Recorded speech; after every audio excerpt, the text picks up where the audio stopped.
When food stops coming in, your brain doesn't get weaker, it doesn't shut down. It actually shifts into a completely different energy strategy. And most people never stay in a fast long enough to even notice that shift happening. Because inside your body, there are two main fuel systems. The first one runs on glucose, which is basically the energy from your last meal. The second one runs on something called ketones, which is fuel made from stored body fat when food intake drops low enough. And here's the important part. Most people spend almost their entire life relying on that first system, and only that first system. Eat, refill, repeat. Breakfast adds fuel, lunch refills it, snacks keep it steady, and dinner fills it back up again. So that second system just sits quietly in the background, underused, and mostly waiting. But when food intake slows down long enough, the balance begins to change. Glucose availability gradually drops, insulin levels decline, and the body begins pulling more from its stored energy. Not suddenly, but step by step. And once that happens, your metabolism stops behaving like a one-fuel system and starts behaving like a flexible energy system, one that is actually designed to handle both feeding and fasting periods. So today, we are going hour by hour through that entire transition. Let's start the clock. The first window is hours 0 to 4, and this is what we call the after-meal phase. For the first few hours after eating, nothing dramatic happens at all. Your body is still processing the last meal. Glucose is circulating in the blood. Insulin is still active, and energy is being absorbed and distributed throughout the body. Think of it like a busy city right after peak hours. Everything is still running. The lights are still on. Nothing is slowed down yet. This is not fasting yet. This is simply your body doing what it normally does after a meal. Then we move into hours 4 to 8, and this is where the first signal shift begins. Now the pace starts to change. The glucose from your last meal starts to decrease in circulation, and insulin levels gradually begin to fall. Your brain starts picking up a signal that incoming energy is slowing down. And this is usually where hunger shows up. Not because something is wrong, but because hunger is actually just a biological signal. Your body's way of encouraging you to go find food. A key hormone involved here is called ghrelin. It rises during this window and makes food feel more noticeable than usual. Smells feel stronger. Thoughts start drifting toward eating. But this is not a warning sign. It is just communication between your brain and your body. Energy availability is simply changing state, and your body is letting you know. Then we reach hours 8 to 12, and this is where stored fuel begins to contribute. The body starts relying more on its own stored energy now. The liver begins breaking down something called glycogen, which is basically a stored form of glucose that your body keeps on hand like a short-term backup supply. This backup helps keep blood sugar stable while the body adjusts. Some people notice their energy feeling slightly less steady during this window, and that is completely normal. It is not the system failing. It is the system transitioning away from immediate food energy. This is also the point where a lot of people quit their fast, because the brain is still reaching for quick fuel. But biologically, the body is simply making its way towards stored energy use. It just needs a little more time. From hours 12 to 16, fat mobilization begins to increase. As fasting continues, those glycogen stores we just talked about gradually run lower. Insulin keeps decreasing, and that decrease is actually what allows body fat to become more accessible. Fat cells begin releasing fatty acids into the bloodstream, and the liver starts converting some of those fatty acids into ketone bodies. Now, this does not mean the brain fully switches fuels right here. What actually happens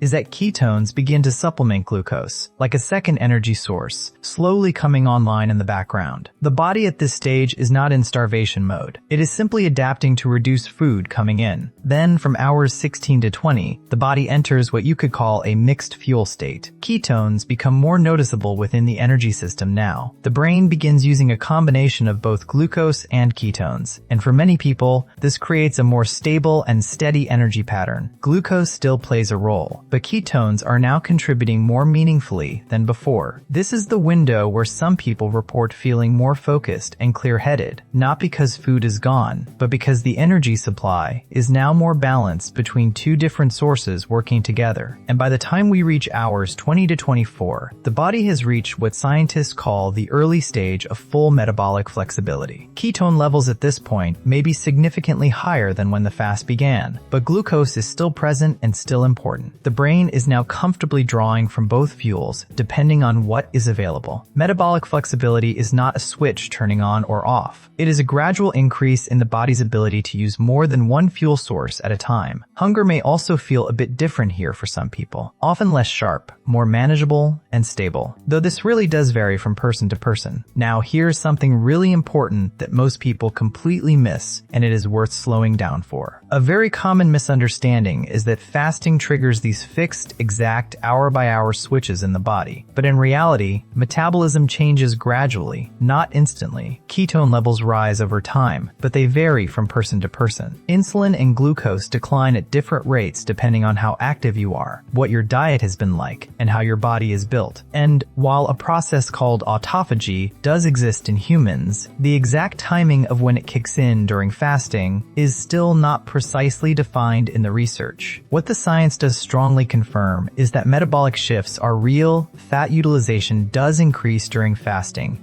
and ketones do rise the longer fasting continues. But those specific hour-by-hour biological switches you often see in charts and videos are simplified models used to explain a complex process. They are not precise timelines. So here is the final idea, and it ties everything together. Fasting is not about turning off food energy. It is about giving the body enough time to expand its energy options. Instead of relying mainly on incoming glucose, the body gradually increases its ability to tap into stored fat and ketones as well. That is what metabolic flexibility actually means. And that is the real adaptation happening beneath the surface. Not shutdown, not starvation, just your body doing exactly what it was designed to do. And most people never fully experience it, simply because they never stay long enough in that transition phase to notice it happening. So here's something I want you to think about and actually answer down below. Have you ever fasted long enough to feel that shift? That moment where hunger got quieter, focus got clearer, and your energy felt different than usual? Because a lot of people have felt it without even knowing what was happening inside their body at that exact moment. Drop a comment and tell me how many hours you have gone and whether you noticed anything change. I read every single one, and honestly your answer might surprise the person reading right below you. So go ahead, let me know.